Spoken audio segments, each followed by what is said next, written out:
स्त्री म्हणजे फक्त एक नातं नाही, ती आहे प्रेरणा, ती आहे संघर्ष आणि ती आहे यशाची नवी व्याख्या. नमस्कार, मी प्राची घाणेकर. झी 24 तासच्या महिला विशेष दिनी कार्यक्रमानिमित्त तुम्हा सगळ्यांचं खूप खूप स्वागत आहे. सर्वप्रथम सगळ्या महिलांना जागतिक महिला दिनाच्या खूप साऱ्या शुभेच्छा. घरापासून ते अंतराळापर्यंत, शिक्षणापासून ते उद्योजकतापर्यंत प्रत्येक क्षेत्रात महिलांनी आपल्या कर्तृत्वाचा ठसा उमटवलेला आहे. त्यामुळे जागतिक महिला दिवस म्हणजे स्त्री शक्तीचा, समर्पणाचा आणि असामान्य कर्तृत्वाचा दिवस. आज असं कोणतंच क्षेत्र नाही जिथं महिला कार्य करत नाही आहेत, महिला मागे आहेत असं कोणतंच क्षेत्र पाहायला मिळत नाही. अगदी समाजाच्या आरोग्याची जबाबदारी देखील त्यांनी आपल्या हाती घेतलेली आहे. आणि ते हात फक्त उपचारच करत नाहीत, तर आशा देतात, धीर देतात आणि नवजीवनही देतात. आज आपल्यासोबत अशा 2 महिला डॉक्टर आहेत ज्यांनी आपल्या मेहनतीनं, जिद्दीनं आणि आत्मविश्वासानं या संपूर्ण क्षेत्रामध्ये एक खूप चांगलं असं काम करून दाखवलेलं आहे. आपल्यासोबत आहेत सुप्रसिद्ध नेत्रतज्ञ डॉक्टर अनघा हेरूर आणि ओबेसिटी कन्सल्टंट डॉक्टर स्वाती वाघ प्रधान. आज तुम्ही दोघीही खूप कठीण क्षेत्रामध्ये काम करताय, चांगलं काम करताय, रुग्णांना सेवा देताय. त्यामुळे या दोघींच्याही प्रवासाबद्दल, कामाबद्दल आपण जाणून घेणार आहोत. मात्र सुरुवातीलाच या दोघींचा परिचय करून देईन. डॉक्टर अनघा हेरूर या सुप्रसिद्ध नेत्रतज्ञ असून अनिल आय हॉस्पिटल ग्रुपच्या संचालिका आहेत. गेली 28 वर्ष त्या क्षेत्रामध्ये कार्यरत आहेत. ठाणे जिल्ह्यातील 7 अत्याधुनिक नेत्र रुग्णालयांच्या माध्यमातून त्या उच्च दर्जाची रुग्णकेंद्रित नेत्रसेवा सर्वसामान्यांपर्यंत पोहोचवत आहेत. क्लिनिकल कौशल्य, व्यवस्थापन दृष्टी आणि समाजाभिमुख आरोग्य सेवा यांचा उत्कृष्ट संगम त्यांच्या कार्यामधून दिसून येतो. महिला सक्षमीकरणाबद्दल त्यांना विशेष जिव्हाळा आहे. त्यांच्या मार्गदर्शनाखाली सुमारे 150 महिला कर्मचारी विविध जबाबदाऱ्यांमध्ये कार्यरत आहेत. डॉक्टर हेरूर या महाराष्ट्र ॲप्थोलॉमॉलॉजिकल सोसायटीच्या अध्यक्ष आहेत. राष्ट्रीय ऑल इंडिया ॲप्थोलॉमॉलॉजिकल सोसायटीच्या वेस्ट झोनच्या अकॅडमिक आणि रिसर्च ॲक्टिव्हिटी त्या सांभाळतात. आणि त्यासोबतच डॉक्टर स्वाती वाघ प्रधान या ओबेसिटी आणि मेटाबॉलिकल वेट लॉस या क्षेत्रातील एक अनुभवी आणि विश्वासार्ह नाव.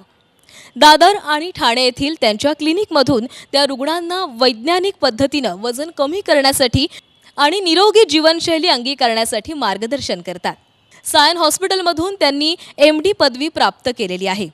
डॉक्टर स्वाती गेल्या 27 वर्षांपासून वैद्यकीय क्षेत्रामध्ये कार्यरत आहेत. त्या स्कोप सर्टिफाईड ओबेसिटी कन्सल्टंट आहेत आणि सध्या त्या वर्ल्ड ओबेसिटी फेडरेशनच्या सदस्याही आहेत. औषधोपचारातील त्यांचा सखोल अनुभव आणि पोषणशास्त्र आणि जीवनशैली व्यवस्थापनावरील विशेष अभ्यास, त्यामुळे त्यांनी असंख्य रुग्णांच्या आरोग्य प्रवासात एक सकारात्मक बदल घडवलेला आहे. आणि आज या दोघींशीही आपण गप्पा मारणार आहोत. त्यांचा हा प्रवास कसा होता, या क्षेत्रामध्ये ते कशा पद्धतीनं काम करणार, त्या सगळ्याची आपण माहिती जाणून घेणार आहोत. मी सुरुवातीलाच डॉक्टर अनघा हेरूर यांच्यापासून सुरुवात करते. डॉक्टर, पहिल्यांदाच प्रश्न असा की डॉक्टर होण्याचा आणि मुळातच नेत्रतज्ञ व्हावंसं असं का तुम्हाला वाटलं? सर्वप्रथम नमस्कार आणि माझ्या सगळ्या मैत्रिणींना शुभेच्छा इंटरनॅशनल वुमेन्स डेचा.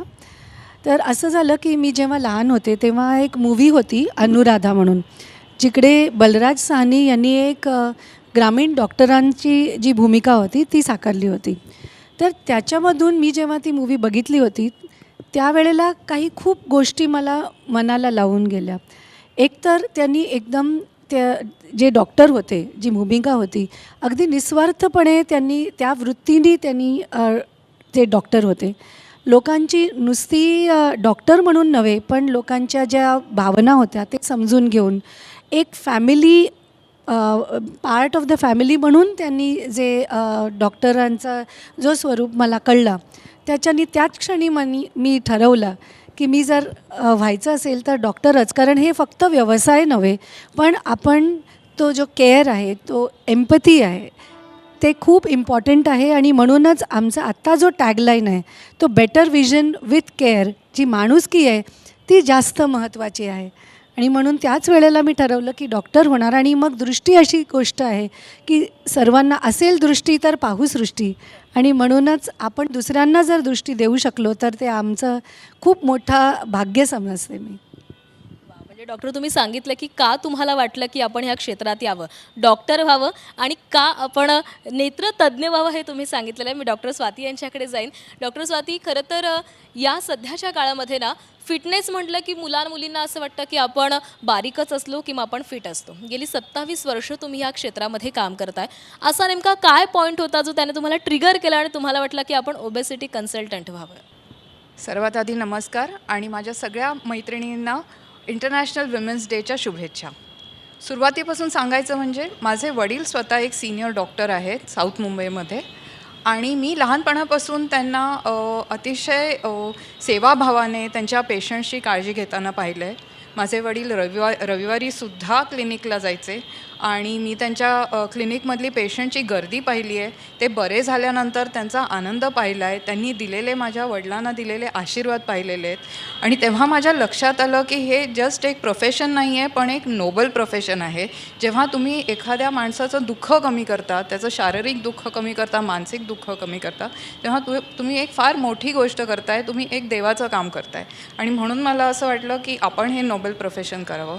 पुढे जेव्हा मी मेडिकल स्टुडंट झाले, जेव्हा आम्ही अनॅटमी फिजिओलॉजीसारखे सब्जेक्ट शिकलो, ज्याच्यामध्ये आम्हाला शरीराचं कार्य समजलं, आहाराचा शरीरावर परिणाम समजला, तेव्हा माझ्या लक्षात आलं की आपल्या जनसामान्यात आहाराबद्दल खूप गैरसमजुती आहेत. आणि मग मला असं वाटलं की मी जर ह्याच्यामध्ये अजून खोल अभ्यास केला तर मी माझं मेडिकल नॉलेज यूज करून सगळ्या आपल्या सगळ्या पॉप्युलेशनला आणि पेशंट्सना आणि लोकांना खूप मदत करू शकते. त्यांच्या आहाराबद्दल मी त्यांना शिकवू शकते. त्यांचे जे लाईफस्टाईल म्हणजे जीवनशैलीशी निगडीत एलिमेंट्स आहेत त्याच्यामध्ये मी त्यांना मदत करू शकते आणि म्हणून मी ह्या ब्रांचकडे वळले. डॉक्टर, इतक्या वर्षांच्या नेत्रसेवेमधील प्रवासात तुम्हाला नेमकं काय जाणवलं? म्हणजे समाजामध्ये नेत्रजागरूकतेबाबत सर्वात मोठी उणीव तुम्हाला कोणती वाटते आणि जर ती भरून काढायची असेल तर आपण काय करू शकतो? सर्वात मोठी उणीव आहे अवेअरनेस. म्हणजे लोकांमध्ये डोळ्यांच्या ज्या काही आरोग्याचा प्रॉब्लेम्स आहेत किंवा विकार आहेत त्याच्याबद्दलची जी जागरूकता तीच मुळात कमी आहे. त्याचं कारण हे आहे की फॉर एक्झाम्पल मी सांगते, तर कोणाला जर डोळ्याचं चेकअप करायचं असेल तर ते नेत्रतज्ञांकडे जायला पाहिजे हे कदाचित त्यांना न समजता ते फक्त एक चष्मा घेतात किंवा एक चष्मा चेक केला तर मग माझं डोळ्याचं चेकअप झालं असं समजलं जातं. पण हे चुकीचं आहे, कारण आपल्या डोळ्याच्या आतमध्ये जे प्रॉब्लेम्स आहेत, जसं मोतीबिंदू आहे, काचबिंदू आहे, लहान मुलांचे प्रॉब्लेम्स आहे, डोळ्याचं प्रेशर आहे, हे सगळं आपल्याला डोळ्याचं चेकअप करूनच समजतं. म्हणून आम्ही as president of Maharashtra ophthalmological society आणि असे खूप सारे इनिशिएटिव्ज आम्ही सुरुवात केलेले आहे ज्याच्याने लोकांपर्यंत हे अवेअरनेसबद्दलची जे प्रॉब्लेम्स आहेत त्याच्याबद्दलची अवेअरनेस आपण अजून वाढवू शकतो.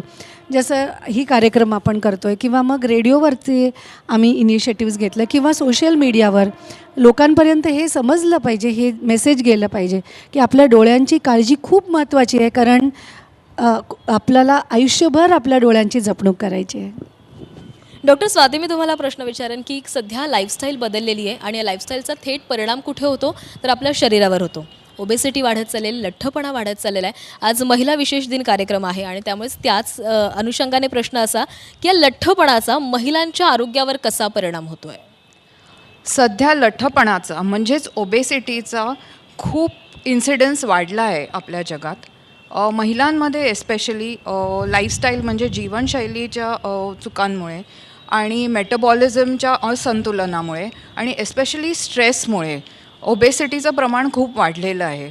आणि ओबेसिटी हा एक आजार आहे. 2004पासून WHO त्याला आजाराचा दर्जा दिला आहे आणि ह्या आजाराने अजून कितीतरी आजार उगम होतात, जसे ब्लड प्रेशर, डायबिटीज, हृदयविकार आणि किशोरवयीन मुलींमध्ये मासिक पाळीचे आजार, मासिक पाळीचा त्रास, PCOS, गर्भधारणेला हे येतात, इम्पेडिमेंट्स येतात आणि त्यामुळे पुढे इन्फर्टिलिटीचं ट्रीटमेंट घ्यावी लागते. पुढे पेशंटला पेरिमेनोपॉज, मेनोपॉझल एजमध्ये अजून ऑस्टिओपोरोसिस, सांधेवाताचा त्रास चालू होतो.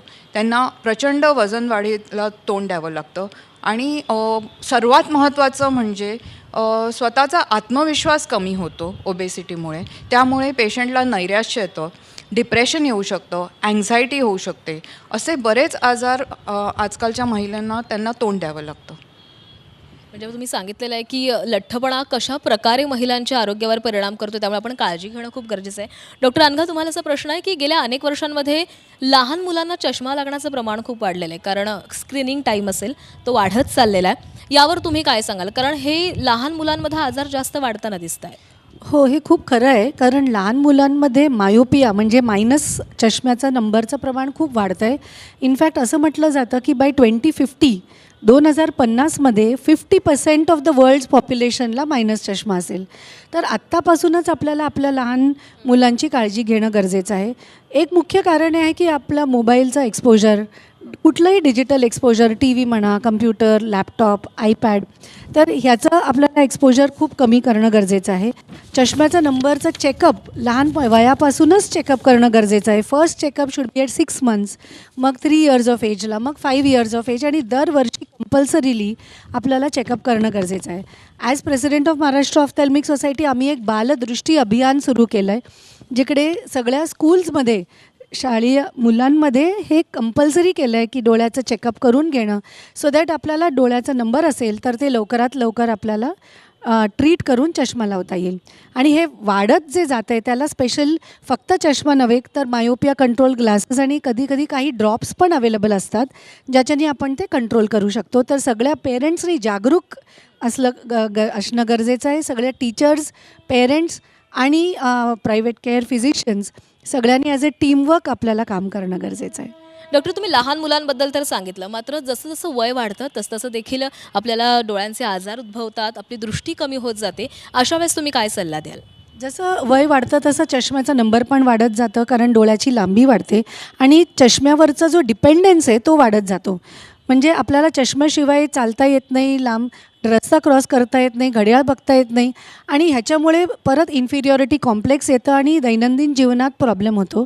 ह्याच्यासाठी एक खूप सोपं, छान आणि खूप टेक्नॉलॉजिकली ॲडव्हान्स्ड ऑप्शन आहे, ज्याला म्हणतात लेसिक. म्हणजे लेसिक सर्जरीने आपण डोळ्याचा जो समोरचा भाग आहे, कॉर्निया, त्याचं शेप आपण स्पेशली पॉलिश करून किंवा कर्वेचर चेंज करून आपण चष्म्याचा नंबर पूर्णपणे घालवू शकतो. आणि हे खूप सेफ आहे, ॲक्युरेट आहे, प्रिसाईज आहे. तर ज्यांना ज्यांना जाड भिंगाचा चष्मा आहे किंवा असा नंबर आहे ज्याच्यावरून त्यांना चष्म्यावर अवलंबून असतात, तर ते इझिली आपण लेसिकनी क्लिअर करू शकतो. फक्त त्याच्यापूर्वी आपण एक स्पेशल टेस्टिंग करून त्यांच्यासाठी ते योग्य आहे की नाही हे बघून आपण हे सेफ प्रोसिजर इझिली करू शकतो. डॉक्टर, तुम्ही सांगितलेलं आहे की डोळ्यांची काळजी कशी घेतली पाहिजे. डॉक्टर स्वाती, तुम्हाला मला असाच प्रश्न विचारायचा आहे. गेल्या काही वर्षांमध्ये आपण तांत्रिकदृष्ट्या खूप प्रगत होत चाललेलो आहोत. 27 वर्ष तुम्ही या कार्यक्षेत्रामध्ये आहात. या 27 वर्षांमध्ये ओबेसिटी कंट्रोल करण्यासाठी कशाप्रकारे उपचार पद्धतीमध्ये ॲडव्हान्स बदल होत गेलेले आहेत? सो जसं मी आधी सांगितलं की आता ओबेसिटीला WHO ने एका डिझीजचा दर्जा दिला आहे, लाईफस्टाईल डिझीजचा दर्जा दिला आहे. त्यामुळे आपण आता ह्याकडे एका डिझीजसारखं बघू शकतो, एका आजारपणासारखं बघू शकतो. आणि जसं आपण इतर आजारपणांसाठी औषधं वापरू शकतो, तसंच आता ओबेसिटी म्हणजे लठ्ठपणा कमी करायला सुद्धा आपण औषधं वापरू शकतो. आता लठ्ठपणा आपल्या लक्षात आलं आहे की लठ्ठपणा हा फक्त चुकीचं खाण्याने किंवा एक्सरसाइज न केल्याने होत नाही. त्याच्यात तुमचे लाईफस्टाईलचे काही चेंजेस असतील, जीवनशैली चुकीची असेल, जर तुमच्या मेटाबॉलिझमचं संतुलन बिघडलेलं असेल, जर स्ट्रेस जास्त असेल, तर त्याच्यामुळे तुमच्या बॉडीमध्ये इन्फ्लमेशन तयार होऊ शकतं. तुमच्यामध्ये इन्सुलिन रेझिस्टन्स तयार होतो, ज्याच्याने तुमच्या बॉडीत इन्सुलिनचं कार्य चुकतं आणि त्यामुळे तुम्हाला ओबेसिटी वाढू शकते. आणि मग आता आपल्याकडे काही असे मेडिकेशन्स आले आहेत, लाईक GLP-1 एगोनिस्ट आले आहेत. हे मेडिकेशन्स इन इंजेक्शन फॉर्म जे असतात ते यूज करून आपण तुमचा हा जो इन्सुलिन रेझिस्टन्स आहे, इन्फ्लमेशन आहे, ते कमी करू शकतो. तुमचं मेटाबॉलिझम रिसेट होऊ शकतं. तुमच्या हंगरवर म्हणजे तुमच्या भुकेवर कंट्रोल येऊ शकतं, नियंत्रण येऊ शकतं, आणि म्हणून तुमचं वजन कमी करणं तुम्हाला जास्त सोपं जाईल. आणि ह्याचबरोबर आता आपण एक दुसरी यंत्रणा वापरतो आहे, ती म्हणजे CGM, which is continuous glucose monitor. ह्याच्यामध्ये आपण तुमचं रिअल टाईम ग्लुकोज म्हणजे ब्लड शुगर ही मॉनिटर करतो. हे एक वेअरेबल डिव्हाइस आहे जे तुम्ही तुमच्या दंडावर वेअर करू शकतात.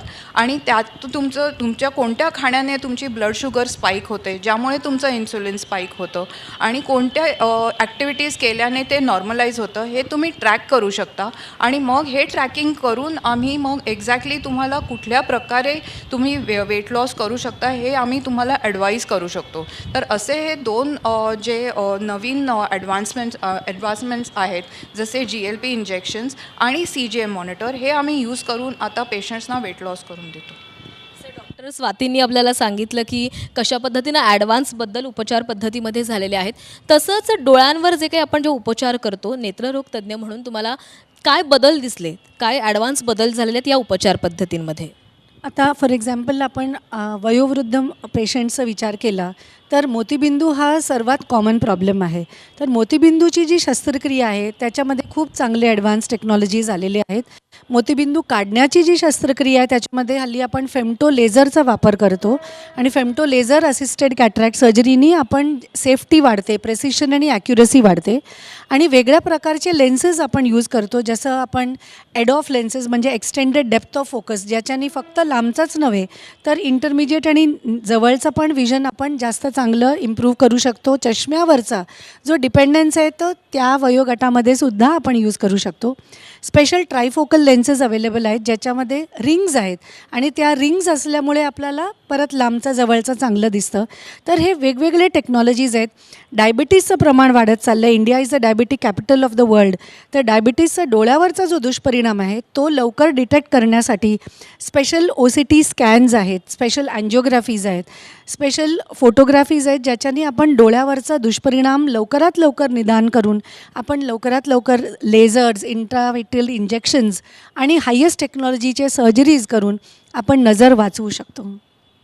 पण कशी नजर वाचवली पाहिजे हे डॉक्टरांनी आपल्याला सांगितलेलं आहे. खूप महत्त्वाची खरं तर ही माहिती होती, कारण आपण जरा काही डोळ्यांना नाही झालं तर आपण खरं तर दुर्लक्ष करतो असं म्हणावं लागेल. काही नाही, डोळे चुरचुरत आहेत, आज दुखत आहेत असं म्हणून आपण दुर्लक्ष करतो, पण याचा परिणाम किती खोलवर असू शकतो हे आपल्याला या सगळ्या बोलण्यामधून कळतं आहे. डॉक्टर स्वाती, मी तुमच्याकडे येईन. ओबेसिटी कन्सल्टंट मी म्हणेन की सध्याच्या घडीला खूप मोठी जबाबदारी असणारं हे क्षेत्र आहे, कारण सध्या सोशल मीडियाचा पेव वाढत चाललेला आहे आणि सोशल मीडियावर आपण सहज व्हिडिओ पाहतो.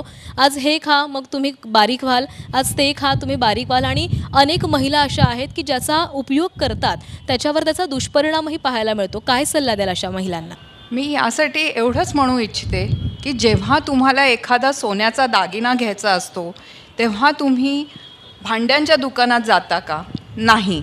मग जर तुम्हाला तुमच्या शरीरासाठी काहीतरी करायचं आहे, तुम्हाला ओबेसिटी कमी करायची आहे, वेट लॉस करायचं आहे, वजन कमी करायचं आहे, तर मग तुम्ही डॉक्टरकडे गेलं पाहिजे, ना की कुठल्या इन्फ्लुएन्सर किंवा कुठल्याही सेलिब्रिटीचं रील बघून किंवा यूट्यूबवर व्हिडिओ बघून तुम्ही ते उपचार नाही केले पाहिजेत, कारण त्याने तुम्हाला हानी होईल. आणि शेवटी हा प्रश्न तुमच्या तब्येतीचा आहे, तुमच्या आरोग्याचा आहे, तुमच्या शरीराचा आहे. म्हणून कुठली हानिकारक गोष्ट तुम्ही करू नये आणि थेट आपल्या डॉक्टरकडे जावं आणि तुमच्या डॉक्टरची ॲडवाईस घ्यावी. आणि आता जे नवीन तंत्रज्ञान आलं आहे, ज्या ॲडव्हान्समेंट्स आल्या आहेत त्याच्याने आता आपल्याला एक नवीन होप आहे की फक्त डाएट आणि एक्सरसाइजनी जर वजन कमी होत नसेल तर त्याच्यासाठी आपल्याकडे दुसरे उपाय आहेत.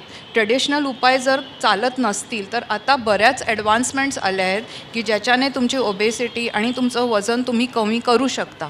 So you should always come to a doctor. नेहमी तुम्ही तुमच्या डॉक्टरकडे गेलं पाहिजे आणि कुठलंही ट्रीटमेंट तुम्ही स्ट्रिक्ट एक्सपर्ट मेडिकल सुपरविजनच्या अंडरच केली पाहिजे. डॉक्टर, तुम्ही महिला सशक्तीकरणासाठी काम करताय गेली अनेक वर्ष. आपण महिला सशक्त झाली पाहिजे असं म्हणतो, त्यावेळेस शैक्षणिक असेल किंवा आर्थिक स्वावलंबनाचा उल्लेख करतो, मात्र महिलांचं आरोग्य स्वावलंबन देखील तितकंच महत्त्वाचं आहे. काय सांगाल? काय असतं, ॲज विमेन आपण पूर्ण फॅमिलीची काळजी घेतो पण स्वतःची काळजी घेत नाही असं म्हटलं जातं. आता जेव्हा आपण प्लेनमध्ये जातो तेव्हा आपण काय ऐकतो की पहिलं ऑक्सिजन मास्क स्वतःला लावा. Not because we love a child less, पण बिकॉज आपण सशक्त राहिलो तर आपण दुसऱ्यांची काळजी घेऊ शकतो. तसंच डोळ्याच्या बाबतीत आणि आरोग्याच्या बाबतीत आहे की आपण ॲज विमेन आपण पूर्ण घराचे स्तंभ आहोत आणि म्हणून आपण स्वतःची जर काळजी घेतली तर तो सेल्फिशपणा नाही, स्ट्रॅटेजिकपणा आहे. कारण मग आपण पूर्ण फॅमिलीची तशीच आणि जास्त चांगल्या रीतीने काळजी घेऊ शकू. तर आपलं, अँड दॅट टू फिजिकलीच नव्हे पण मेंटली, फायनान्शियली, स्पिरिच्युअली, शेवटी आपण ॲट पीस असलं पाहिजे, हेल्दी आणि सक्सेसफुल असलं तर मग आपण आपल्या फॅमिलीलासुद्धा खूप चांगल्या प्रकारे आपण काळजी घेऊ शकतो. तर आपल्याला दोन्ही डॉक्टरांनी खूप छान अशी माहिती दिलेली आहे आणि मुलाखतीच्या एका दुसऱ्या टप्प्याकडे आपण वळणार आहोत, जो असणार आहे रॅपिड आन्सरवाला, म्हणजेच रॅपिड फायर राऊंड असणार आहे. मी याच्यामध्ये तुम्हाला काही प्रश्न विचारेन आणि तुम्हाला एका शब्दामध्ये अशी पटकन झटकन अशी उत्तरं द्यायची आहेत. पहिला प्रश्न, एका खंबीर स्त्रीची व्याख्या करणारा एक शब्द कोणता, जो तुमच्या मनामध्ये आला आहे? अविचल. विनयशील. तुमचं आयुष्य बदलून टाकणारी एखादी सवय? कॉइझॉ म्हणजे रोज एक चांगलं आपण नवीन हॅबिट आहे जे आपण इम्प्रूव्ह करत जातो. Self discipline. महिला दिनानिमित्त एक खास संदेश? Be strong. तुम्ही तुमच्या आयुष्याचे शिल्पकार आहात. मी इथे आवर्जून आजच्या मदर्सना म्हणजे आयांना हा मेसेज देते की जसं तुम्ही तुमच्या मुलींना कणखर आणि धाडसी बनवत आहे, तसंच तुमच्या मुलांनासुद्धा तुम्ही आता संवेदनशील बनवा, म्हणजेच या फ्युचर जनरेशनमध्ये ते सुखी राहतील एकत्र. आणि आता शेवटचा प्रश्न, तुमच्या यशाचं श्रेय तुम्ही कुणाला द्याल? पहिलं म्हणजे देवाला, कारण त्याच्या आशीर्वादाशिवाय काही होत नाही. माझ्या कुटुंबाला, आईवडिलांना, ज्यांच्या प्रेरणेशिवाय हे पॉसिबलच नव्हतं. आमच्या गुरूंना, ज्यांनी आम्हाला चांगली दिशा दाखवली, आणि माझ्या पेशंट्सला, ज्यांनी आम्हाला ट्रस्ट दिला आणि फेथ दिलं. अर्थातच आधी देवाला आणि मग माझ्या कुटुंबाला, माझा जीवनसाथी, माझ्या हजबंडना, माझ्या मुलांना, आणि माझे जे गुरु होते कॉलेजमध्ये त्यांना, आणि ऑफकोर्स माझे पेशंट्स ज्यांनी माझ्यामध्ये एवढा फेथ दाखवला आहे आणि ज्यांनी मला एवढं प्रेम दिलं आहे त्यांना. तर महिला विशेष दिनानिमित्त आपण हा संपूर्ण संवाद साधलेला आहे. महिला प्रत्येक क्षेत्रामध्ये खूप जिद्दीनं काम करतायत, पण महिलांनी स्वतःच्या आरोग्यावर लक्ष देणंही तितकंच गरजेचं आहे. डॉक्टर अनघा, डॉक्टर स्वाती, तुम्ही आलात आणि आमच्यासोबत संवाद साधलात. खूप खूप धन्यवाद. खूप धन्यवाद. थँक्यू. आणि या मुलाखतीसह वेळ झालेली आहे इथेच थांबण्याची.